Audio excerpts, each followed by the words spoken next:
Itu yang mengelola adalah Dinas Perhubungan, baik dari rumah sakit, di pasar-pasar, maupun yang di pinggir jalan maupun parkir berlangganan. Yang paling tinggi sebenarnya ada parkir berlangganan. Yang di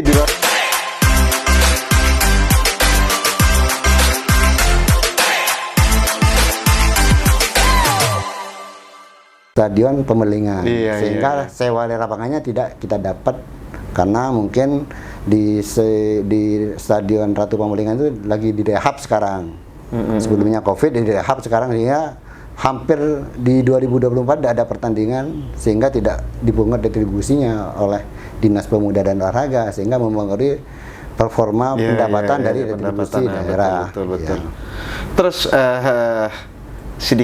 sedikit saja ini sebagai tambahan, barusan kan sempat menyinggung pasar, Pak. Ya. Jadi dari pasar ini sektor parkir, Pak. Parkir ya.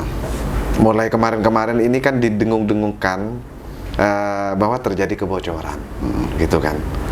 Jadi di pasar 17 begitu kan, ya termasuk Kolpajung, Pakong dan Waru dan sebagainya. Paling tinggi ini pendapatan dari sektor parkirnya, Pak. Fokus parkirnya lah ya. Dari sektor parkirnya ini pasar mana, Pak? Jadi parkir di luar berlangganan tanpa sementara ini pasar pasar 17 dan pasar Kolpajung yang paling tinggi. Menghindari kebocoran itu kan sebenarnya ada upaya untuk portal untuk non tunai. Kan kayak rumah sakit dan pasar ini kan rumah sakit pasar Kolpajung ini kan sudah pasar 17 Agustus kan juga sudah di portal. Iya di portal, tapi kan bocor juga, Pak. Bocornya banyak swasta yang menyediakan lahan parkir itu dibiarkan. Itu kok bisa terjadi kan seperti itu? Oh, kalau di luar pasar mungkin boleh aja masyarakat itu menyelenggarakan parkir secara mandiri. Cuman kita tidak boleh memungut parkir yang direncanakan oleh masyarakat, tapi memungut pajak parkirnya nantinya. Jadi boleh sesuai dengan izin yang diberikan oleh Dinas Perhubungan mengelola parkir boleh. Kayak Indomaret mengelola parkir sendiri, kan bukan kita yang mengelola, tapi pihak kayak KCM mengelola parkir. Silakan parkirnya dikelola sendiri, retribusinya bayar sendiri, diterima sendiri, tapi kita pungut pajaknya dari pelaksanaan. Walaupun pinggir-pinggir pasar itu boleh gitu. Oh, pinggir pasar kan jalan, kan masuk dishub itu. Iya. Kalau pinggir jalan lahannya sendiri ya boleh. Enggak, itu kan yang di pasar 17 ya, fokus pasar 17, Pak. Sebelah timur jalan itu kan ada areal parkir juga besar. Itu kan milik swasta kan? Milik swasta, boleh, asal berizin. Nanti kita pungut tidak retribusi, tapi pajaknya yang dipungut. Dari pengelolaan pajaknya itu kita potong pajak pengelolaan parkirnya, bukan retribusinya. Kan boleh swasta berusaha di situ. Misalnya menyediakan lahan parkir khusus, dipungut itu, tapi diatur oleh pemerintah daerah dan seizin pemerintah daerah mestinya. Iya, itu dia. Apakah dia juga berizin atau tidak? Kan bukan hanya Bapak ya. Tentu ranahnya di sub dan perizinan gitu kan. Iya. Untuk sementara, Pak, dengan rincian APBD saya kira ini kan Abuya butuh penjelasan untuk kemudian disampaikan kepada pemirsa Abuya karena bertanya-tanya sebenarnya APBD itu pendapatannya dari mana saja kok dibilang kecil gitu kan, sempat ada di kampanye kemarin terjadi gitu kan, disampaikan beberapa persen, hanya sedikit anggaran 2000 di Kabupaten Pamekasan untuk kemajuan lainnya hanya sedikit, cuma karena ada permintaan untuk bertanya langsung kepada Kaban ya akhirnya saya menuju Kaban begitu. Jadi berapa persen ini, Pak, sebenarnya yang tidak bisa diotak-atik, Pak, dari APBD, Pak? Saya sampaikan tadi, kapasitas fiskal kita yang terbatas dengan dibandingkan dengan kebutuhan kebutuhan fiskal, sehingga ada namanya plafon dan prioritas anggaran. Saya sampaikan tadi bahwa pendapatan kita diperoleh dari pertama PAD, yang kedua pendapatan transfer dari pemerintah pusat dan pemerintah provinsi, yang ketiga lain-lain PAD, lain-lain pajak yang pendapatan daerah yang sah. Dari tiga itu, yang menjadi dominasi kita sekarang dari pendapatan transfer. Kayak saya sebutkan tadi, ketergantungan kita terhadap pemerintah pusat masih cukup tinggi. PAD kita hanya sekitar 17% dari total penerimaan daerah.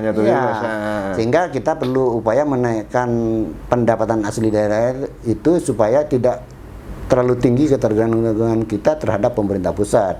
Caranya dengan PAD, baik pajak maupun retribusi nanti yang dikejar.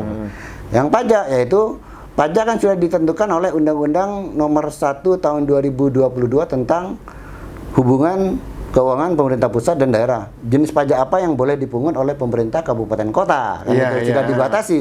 Ada yang pajak pusat, ada yang pajak provinsi, ada pajak ada kabupaten kota. Yang kita pungut adalah yang menjadi kewenangan kabupaten kota. Ya. Kira-kira 11 jenis pajak itu. Jadi pajak itu ada yang namanya ekstensifikasi.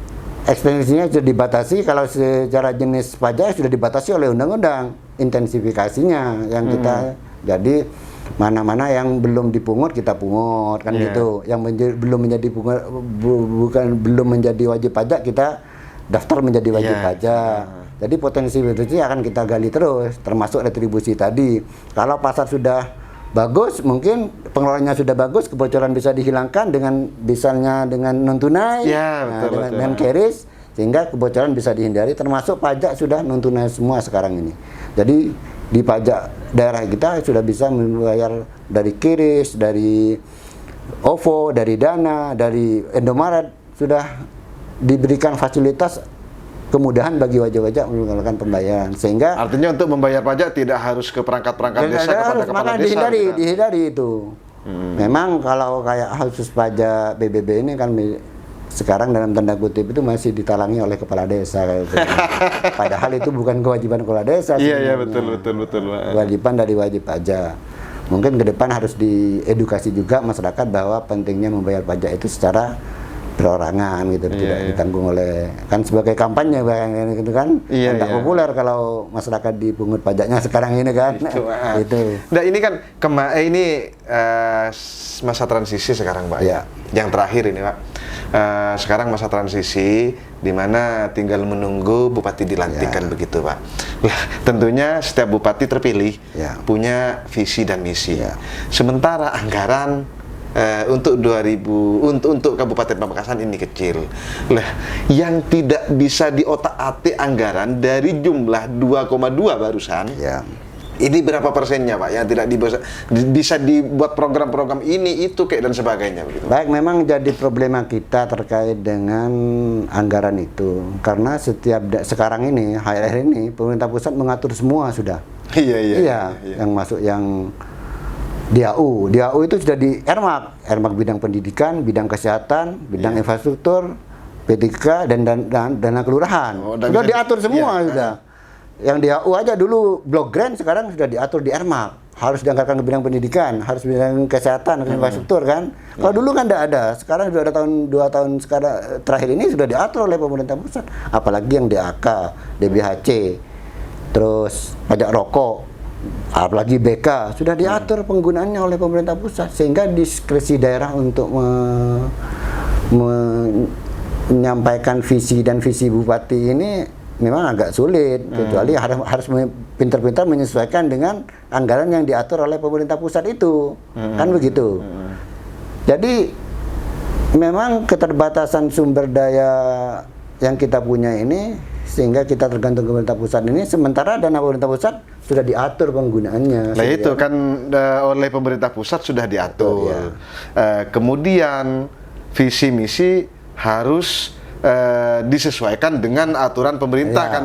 Faktanya seperti itu. Nah, ketika misal di pemerintah pusat di sini untuk kesejahteraan, misalnya kesejahteraan guru madin, misalkan. Ini kan juga menjadi bagian dari visi misi bupati terpilih, begitu kan? Lah, apa mungkin ini terrealisasi begitu? Mungkin aja itu, karena saya sampaikan tadi diatur. Misalnya penggunaan untuk DAU Ermak, bidang pendidikan. Kalau di Madin diatur untuk dimasukkan ke Ermaknya kan bisa. Jadi mensiasati aturan yang di pemerintah pusat itu, misalnya anggaran untuk Ermak pendidikan salah satunya diambilkan untuk program Madin itu kan bisa, kan masuk juga kan. Makanya saya bilang pintar-pintarnya daerah memformulasi visi-visi bupati dengan keuangan yang diatur oleh pusat itu. Misalnya kan diatur bidang pendidikan, hanya bidang pendidikan toh, yang mau masuk ke rehab, sedang, rehab kecil, ringan atau rehab berat, bisa juga untuk menganggaran belanja Nadin itu. Saya juga tadi sampaikan ke Komisi 4 juga terkait hal itu tadi, karena ada hearing dengan Komisi 4 tadi terkait Pusda Madin itu. Saya sarankan untuk menggeser kegiatan-kegiatan yang memang kalau Madin menjadi prioritas oleh Bupati terpilih nanti menjadi hal yang sangat prioritas di sana. Iya. Sementara itu Pak, dari Abuya Official seputar APBD Kabupaten Pamekasan, mungkin ada pesan-pesan dari Bapak Kaban untuk pemirsa masyarakat Kabupaten Pamekasan seputar APBD, bagaimana kemudian tidak menjadi pembahasan-pembahasan yang bergejolak begitu kan? Baik, untuk masyarakat Pamekasan, bahwa saya sampaikan tadi bahwa kapasitas fiskal kita sangat terbatas dibanding dengan kebutuhan fiskal yang begitu banyak, sehingga perlu adanya prioritas-prioritas yang memang perlu dilakukan dulu, yang mendesak dulu. Namun demikian, kami harapkan dengan usulan-usulan yang diusulkan oleh masyarakat melalui rakor bank dan sebagainya, kalau tidak tercover di tahun ini, mungkin di tahun-tahun berikutnya bisa tercover. Yang penting bersabar, kita akan menaikkan kapasitas fiskal kita sehingga bisa mempengaruhi APBD kita sehingga makin sehat dan makin baik mungkin itu. Iya, sementara demikian pemirsa dari Abuya Official bersama Bapak Kaban Keuangan Daerah dan Pendapatan Daerah. Assalamualaikum warahmatullahi wabarakatuh.